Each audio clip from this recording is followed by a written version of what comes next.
আপনার জীবনে যদি আপনি অনেক বেশি উন্নতি ঘটাইতে চান, জীবনে যদি আপনি সুখে শান্তিতে থাকতে চান, তাহলে সর্বপ্রথম আপনার যে শত্রু আছে তার মুখ বন্ধ করাইতে হবে, তাকে কঠিনভাবে দমন করতে হবে।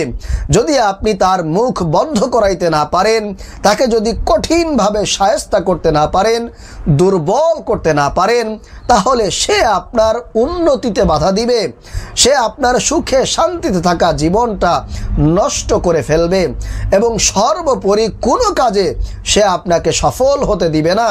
সব সময় চেষ্টা করবে আপনার ক্ষতি করার জন্য, আপনাকে বিপদে ফেলানোর জন্য।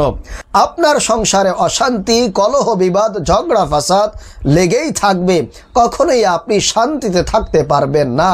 তার কারণ হলো শত্রুর ষড়যন্ত্র, শত্রুর কুপরিকল্পনা আপনাকে চতুর্দিক থেকে ঘিরে রেখেছে। তাই শত্রুর মুখ বন্ধ করে রাখার জন্য, তাকে দুর্বল বানানোর জন্য আমি আজকে আপনাদেরকে খুবই শক্তিশালী একটি আমল শিখিয়ে দিব। যদি আমলটা আপনারা করতে পারেন, আল্লাহ রাব্বুল আলামিনের রহমতে শত্রুকে আপনি কঠিনভাবে শায়েস্তা করতে পারবেন, তাকে দমন করতে পারবেন, সে কিছুই বুঝতে পারবে না এবং সে কোনোদিন আপনাকে ক্ষতি করার টার্গেট করতে পারবে না ইনশাআল্লাহ।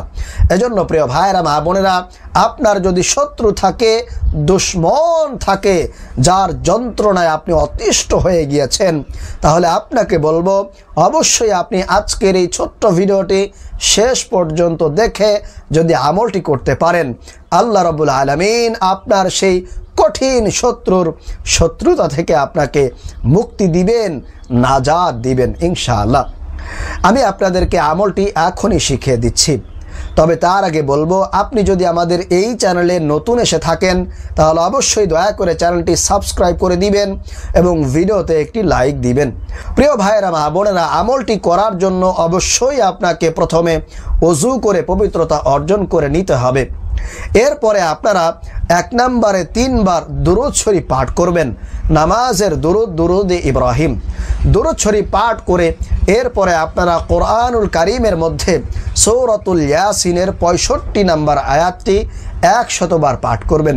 65 নম্বর আয়াতের প্রথম যে অংশ, এই অংশটা আপনারা 100 বার পাঠ করবেন, শত্রুর কথা স্মরণ করে, শত্রুর নাম নিয়ে নিয়ে।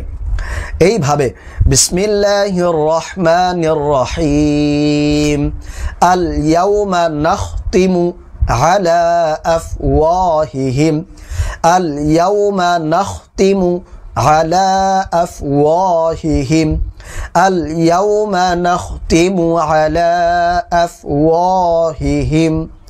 এই আয়াতের এই অংশটা আপনারা 100 বার পাঠ করবেন, ওই শত্রুর নাম নিয়ে নিয়ে, তাকে উদ্দেশ্য করে 100 বার।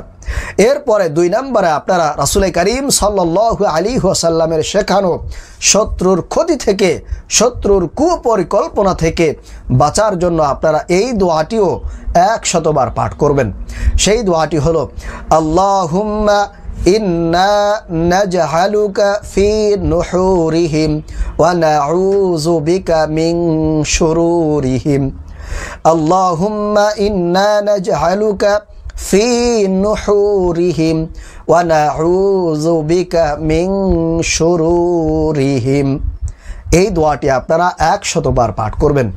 এরপরে সর্বশেষ আপনারা আল্লাহর কাছে শত্রুর জন্য মুনাজাত করবেন, দোয়া করবেন ইনশাআল্লাহ তাআলা। এইভাবে করে যদি আমলটি করতে পারেন, আল্লাহ রাব্বুল আলামিন আপনার সেই শত্রুর জবান বন্ধ করে দিবে, তাকে কঠিনভাবে শায়েস্তা করবে, জীবনে কোনোদিন আপনাকে ক্ষতি করা টার্গেট করবে না, আপনাকে বিপদে ফেলানোর জন্য, আপনার জীবনে উন্নতিতে বাধা দেওয়ার জন্য সে কখনো ইনশাআল্লাহ দুঃসাহস করবে না।